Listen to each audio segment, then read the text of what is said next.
Bonjour à tous, je vous retrouve aujourd'hui pour parler de l'histoire de Djeneba d'origine malienne assassinée par son mari en 2017. Qui est Djeneba?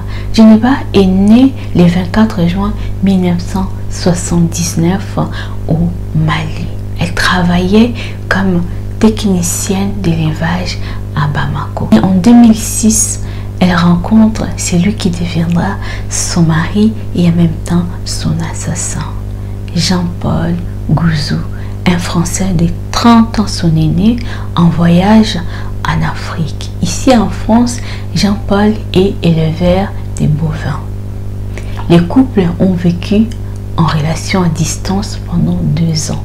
Et en 2008, Djeneba rejoint son mari et dans la foulée, les deux se sont mariés. Et malgré que la famille de Djeneba n'était pas du tout d'accord de cette union.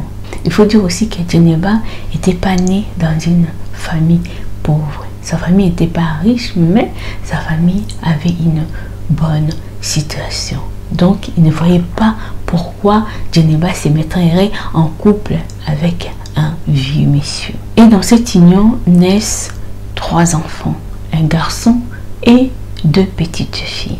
Djeneba est décrite comme une femme très courageuse et ambitieuse. Elle travaille tellement dur dans la ferme de son mari, elle s'est investie corps et âme et elle ne se plaignait jamais. C'était une femme décrite comme très courageuse. Elle avait même obtenu son brevet de responsable d'exploitation agricole. En 2012, son mari à la retraite, Djeneba a racheté la ferme de son mari et elle prend le relais de la ferme.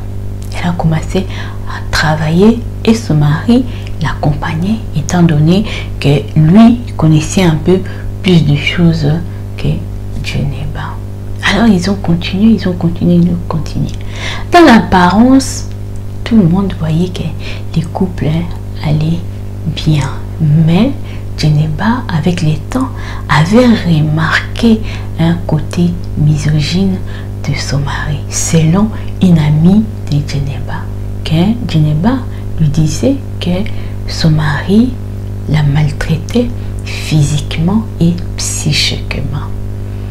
Djeneba avait fini par porter plainte et celui-ci avait reçu un rappel à la loi.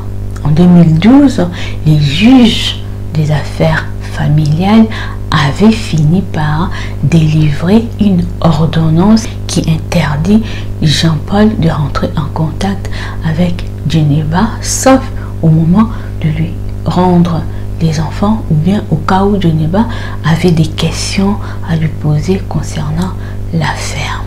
Ils ont continué tout doucement, mais la tension monte en 2017 quand Djeneba lui dit qu'elle va aller en Afrique avec ses 3 enfants et son nouveau compagnon pour présenter à sa famille étant donné que sa mère était malade. Et Jean-Paul n'a pas supporté cette annonce. C'était comme une goutte d'eau qui a fait déborder le vase.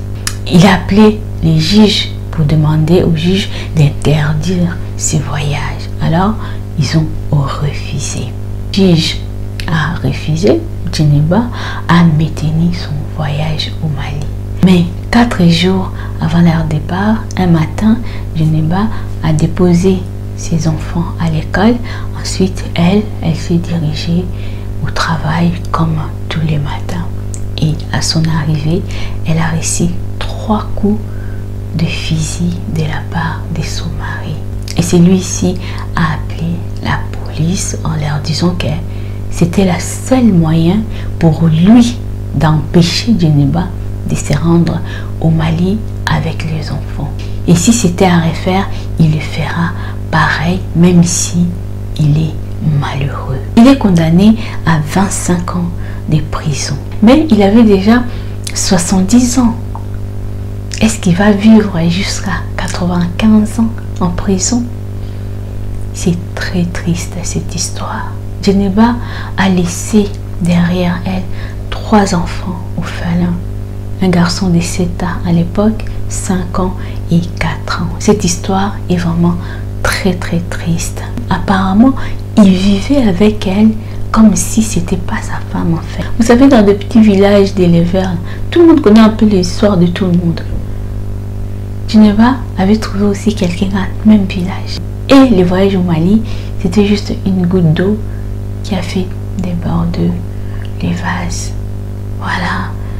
Donc, vraiment, c'est très très triste. Parfois, nous devons faire attention. Il y a des relations où tu vois déjà que ta famille est contre. Ta famille te dit, ah, fais attention. Nous ne sommes pas trop d'accord. Même si tu es folle, amoureuse ou amoureux, essaye quand même de réfléchir. Essaye de prendre recul, d'observer. Parce que la personne qui est dans la relation ne voit pas qu'est-ce qui se passe autour. Les gens qui sont à l'extérieur voient plus les choses que toi qui es dans la relation. Donc il faut prendre le temps d'écouter. C'est très important. Ça me fait de la peine. Ces enfants, ils ont resté sans leur maman et leur papa aussi en prison. Dites-moi, qu'est-ce que vous en pensez par rapport à cette histoire? Mettez vos commentaires. N'oubliez pas de vous abonner, de liker et de partager. Bisous, bisous. Bye bye.